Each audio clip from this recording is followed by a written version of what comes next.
هۆکاری نەزاندراوی فراوانبوونی خێرایی ئاگرەکەی لۆس ئەنجلۆس چییە؟ ئەو لێکدانەوانە چین و ئایا هەر گۆڕانی کەش و هەوا لە پشت کارەساتەکانن؟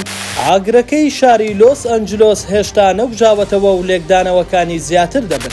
سەرەڕای ئەوەی گۆڕانی کەش و هەوا و کەمی بارانی وەک هۆکاری گەورەی ئاگرەکە دەبیندرێت، ئێستا بەشێک لە ڕووداوەکە بە باڵندەی هەڵۆ دەبەسترێتەوە. هەڵۆ کاتی ئاگرکەوتنەوەکان دەقۆزێتەوە بۆ گرتنی نێچیرەکان، ئەویش بە بڵاوە پێکردنی پڕیشکی ئاگرەکان لە شوێنە جیازیەکانی دارستان بۆ ئەوەی نێچیرەکان بشڵەژێنێ و لە شوێنەکانیان دەرچن و هەڵۆکان ڕاویان بکەن. ئەو لێکدانەوەیە لە ئاگرکەوتنەوەکەی 5 ساڵی ڕابردووی ئوستورالیا سەلمێنرا، بەڵام هێشتا لە ئاگرەکەی لۆس ئەنجلۆس پشتڕاست نەکراوەتەوە. تا ئێستا شتیمەکان لە هەوڵی کۆنتڕۆڵکردنی ئاگرەکەن و هۆکاری سەرەکیش نەزاندراوە.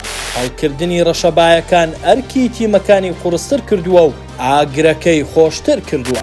بەپێی بەرپرسانی شارەکەش ئەمە قورسترین ئاگرکەوتنەوەیە دووچاری ئەمریکا بووە، لە جۆرێک زیانەکانی گەیشتۆتە 170 ملیار دۆلار و مردنی 25 کەس.